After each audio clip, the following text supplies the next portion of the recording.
The amazing drama you're about to see is a matter of human record. You may believe it or not. But the real people who lived this story, they believe it. They know. They took that one step beyond.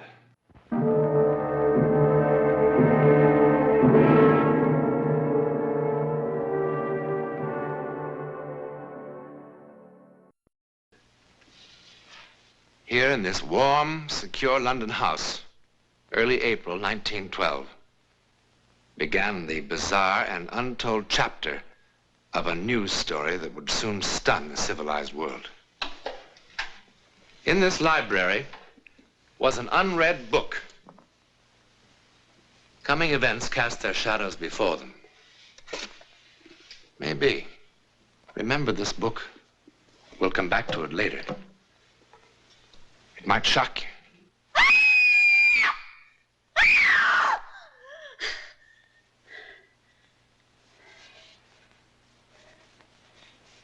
Mother. Mother. Mother. Mother! Mother!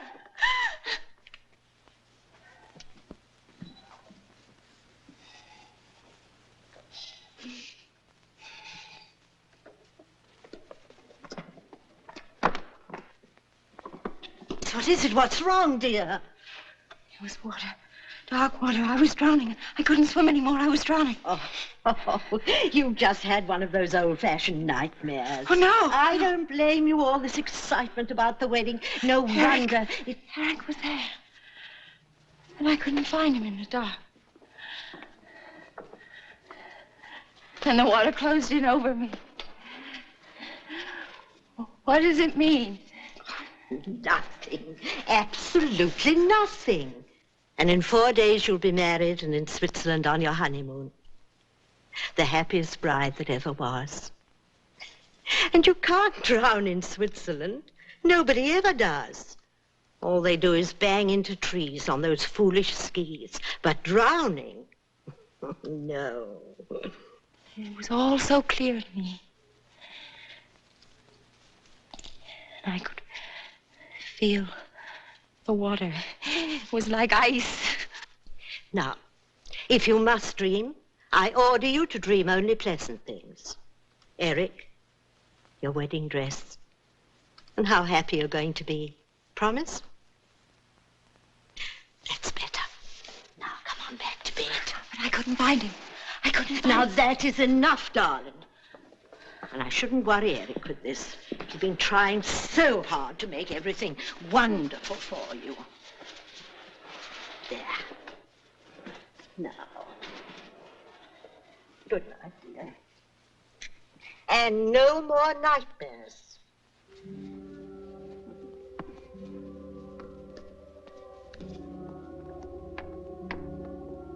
Good night.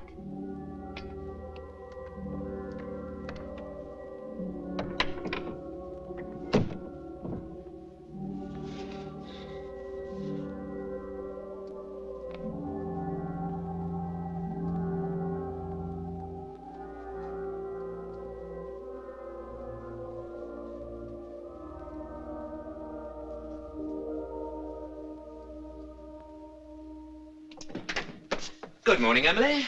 Is the future Mrs. Farley about? Grace? Eric. Well. I know it's early, but I wanted to see what my wife would look like in the mornings. Ugly. Would you like some coffee, darling? I'd love some. You like surprises, don't you, darling? I love them. Come on, surprise me. It's about our honeymoon. The honeymoon? We're not going to Switzerland. We're not. Well, where are we going? We're going to America. To New York City. New York? Eric. Now, why don't you ask me how we're going to get there? Swim? Rowboat, raft? All right, darling, how? That's how. Stateroom 111B, boat deck, right next door to Mr. and Mrs. John Jacob Astor, no less. On the maiden voyage of His Royal Majesty's ship, Titanic, Southampton to New York, 6 days at sea, next Tuesday. At sea? Oh, just a little sugar, darling. I can't.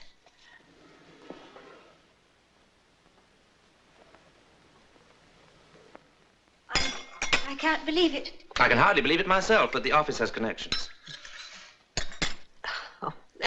Oh, you lucky children. You sure you won't miss Switzerland?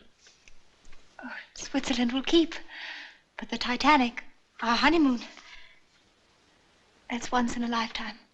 The paper's full of nothing but the Titanic. Listen to this, Grace. RMS Titanic, the world's largest and most luxurious liner, is writing a new and glamorous chapter in man's conquest of the sea. By virtue of her 5 watertight compartments, she's being hailed in marine engineering circles as the unsinkable ship. Her first passenger list makes her a floating home for royalty, statesmen, international society, and stars of the theater and the arts. And Mr. and Mrs. Eric Farley, who are absolutely unknown. And absolutely in love.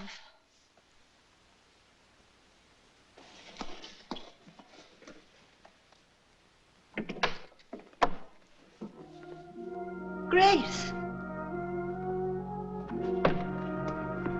Grace!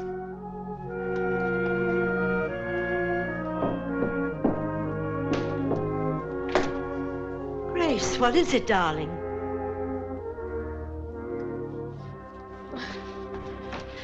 What is it?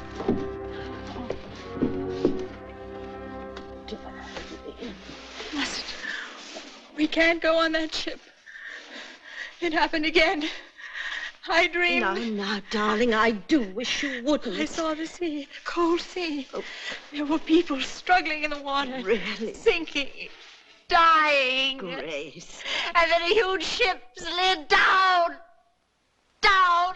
Now, it's just a bad dream. Besides, that ship couldn't be the Titanic. The Titanic can't sink. Everyone knows that. I saw a lifeboat tossing in the water. There were letters on the side of it. I saw. Really? So clearly I saw the word Titanic on the side of the boat. I did. I did.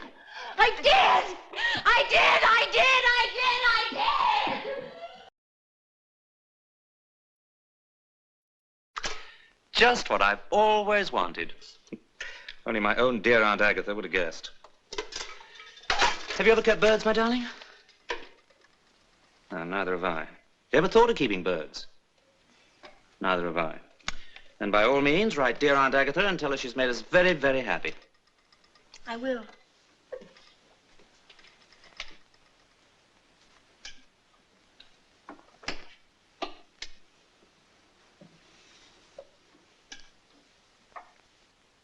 I know all about last night. And the night before that. Mother told you. I suppose you think I've gone off my head, one of those silly, hysterical women. I think you're a lot overtired and a little over-imaginative. But this isn't my imagination. Believe me, I saw it. I saw it. Now, that is silly. You don't believe what you see in your sleep? I mean, unless you're a gypsy. Grace, do you trust me? You know I do. Then don't spoil the happiest time of our whole lives just because of a bad dream. Everything's going to be all right, I promise. I'll take care of you always. Oh, hold me tight, darling. You know, if I didn't know you so well, I'd think that you'd fallen in love with another man, that you didn't want to marry me. Well, I couldn't love anybody but you. Very well, I believe you. Only remember, if there ever is another man, I was one of the best shots in the Coldstream Guards.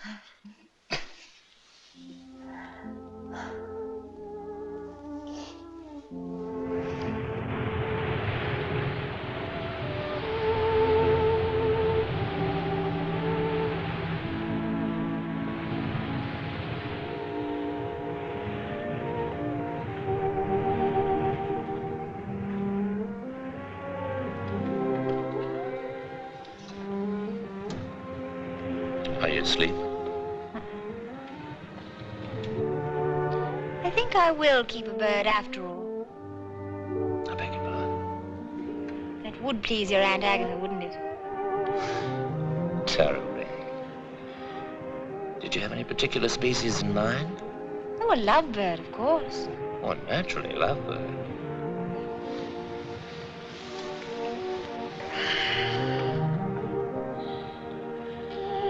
Thank you, darling. What for? The 6 most perfect days of my life.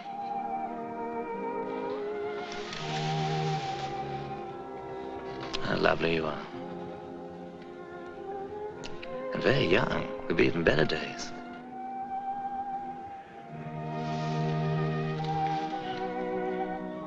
You've forgiven me, haven't you, for those silly scenes I made?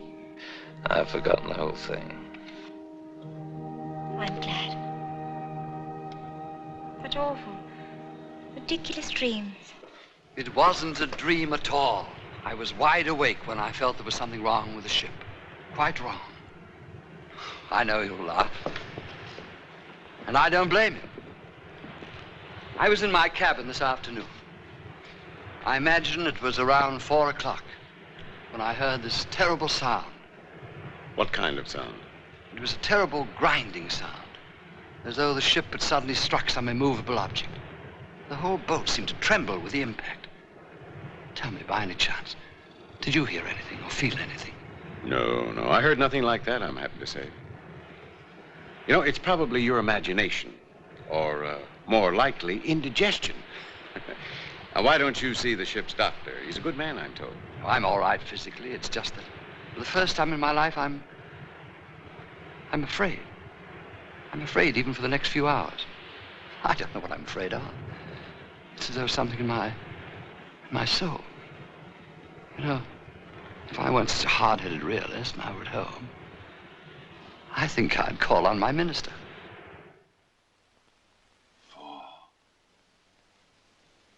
4, 6.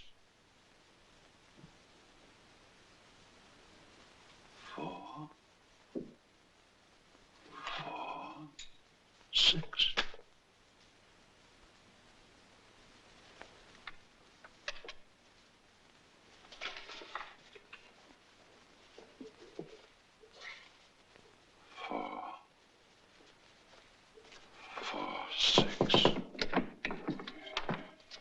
Excuse me, Dr. Morgan, but it's nearly time for the service. Miss Parsons, I'd like the congregation to sing hymn number 446 tonight. But, Dr. Morgan, the hymns for tonight are already posted in the church, and the organist... Please, 446. I didn't know that was one of your favorite hymns. It isn't. I don't even know the words. I simply know that we must sing it tonight.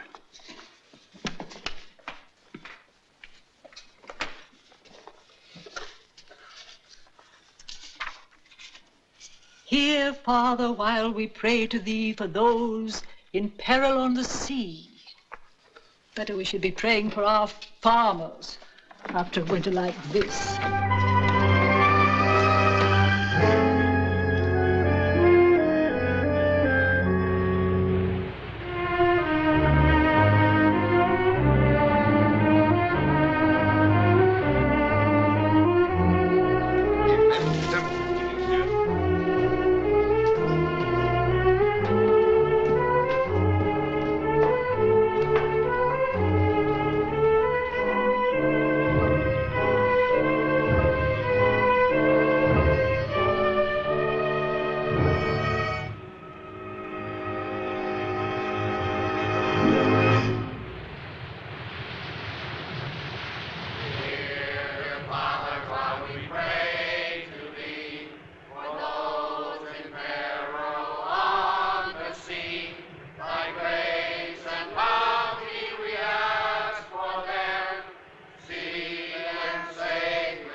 What is it, darling?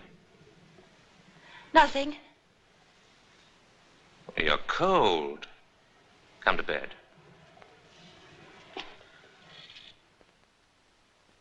Harry Teller, you're the only man in New York City that's still up. You've been here for 4 hours. I don't know what's wrong with me. Harry, what's this? thought you were supposed to be drawing pretty girls in the new spring styles. You'll never make the deadline now. I don't know how it happened. I was, I don't know, helpless. Something seemed to be guiding my hand. I can't explain it. You're tired. You've been working too hard. Now, come on. No. No, it's not that.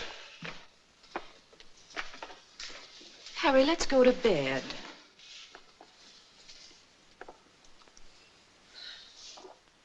You know, this drawing, it's awful. I don't know who would want it. But you know something? This is the best work you've ever done. I've never seen you do anything like this before. All of this detail in here. And Harry, what is it? Your hands are like ice. The water in the drawing was cold. Icy cold.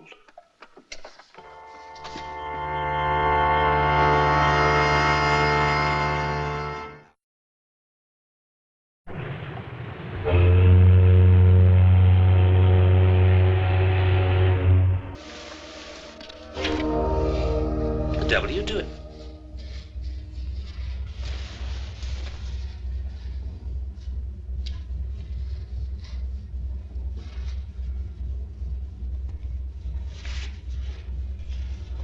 Great. Great. Grace.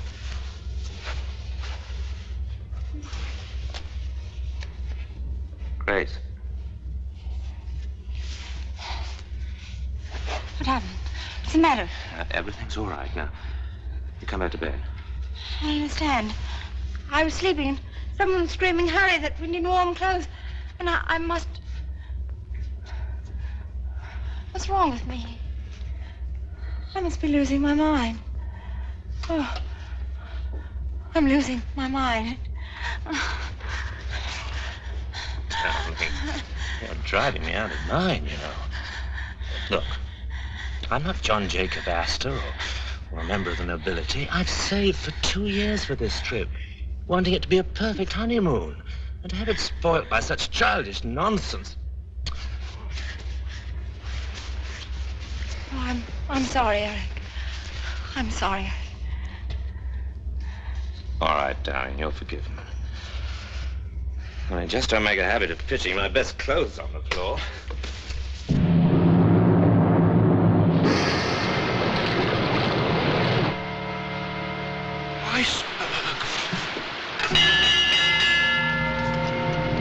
Iceberg, get ahead! Iceberg, get ahead! Iceberg, get ahead!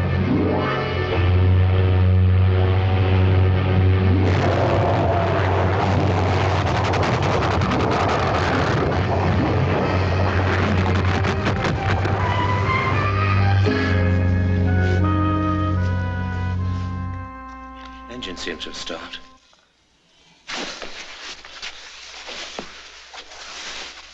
You all right?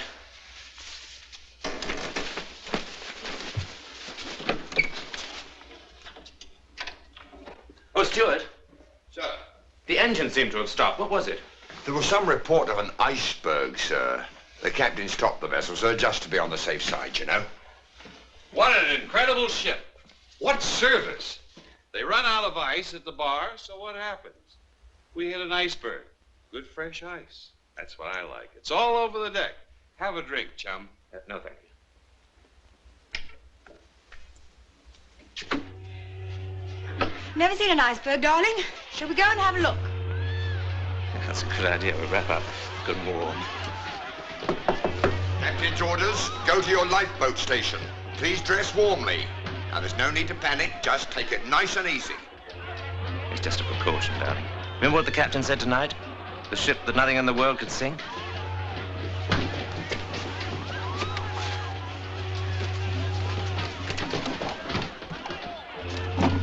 What are you doing? Trying to impress an iceberg with your jewels? Just in case we might not be coming back. Oh, come on.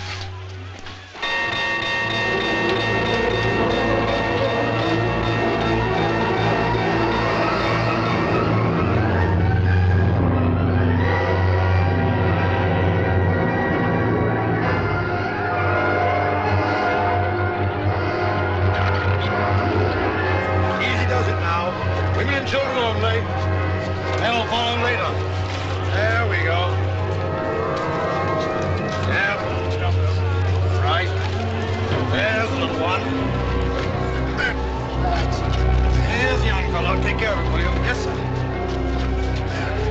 No! Thank you, madam. No! No! I won't go without you, Hush, no! my darling, hush. No! Now, stop it. Listen to me. Have you forgotten your wedding vows so soon? Love, honor, obey. Now you go with the other women in boat 4. I'm sorry. I love our marriage. All 6 days, 5 hours, and 20 minutes of it. I even loved our first fight. If you ever have another bad dream, I'll listen to you. Every word. Come, madam. It's all right. It's all right.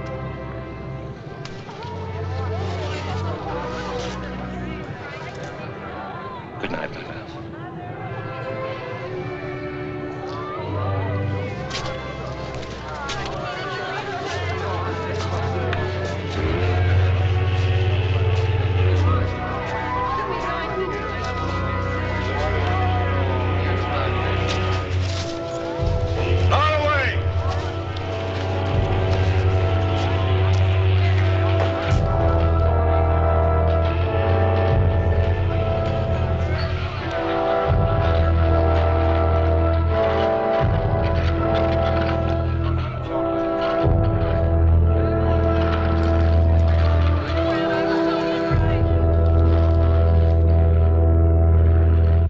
Farley never came back to this house.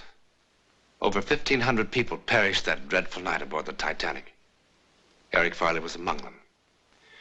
You've seen some of the unexplained supernatural events surrounding the life and death of a great ship. Now, do you remember this book? It's a novel published in 1898, 14 years before the ill-fated vessel was even dreamed of. The title, Futility. Its author, Morgan Robertson. It's a story about the largest liner ever built, carrying on its maiden voyage the rich and great of the world. Then, on an April night, it struck an iceberg. The vessel in this book was 70,000 tons. The Titanic, 66,000 tons. The length of the ship in these pages, 800 feet. The Titanic, 882 feet. Both made 25 knots. Both carried about 3,000 passengers. Both liners had lifeboats for only a fraction of that number. And both were considered unsinkable. Oh, one more thing. The author called his ship the Titan. In a moment, something else to think about.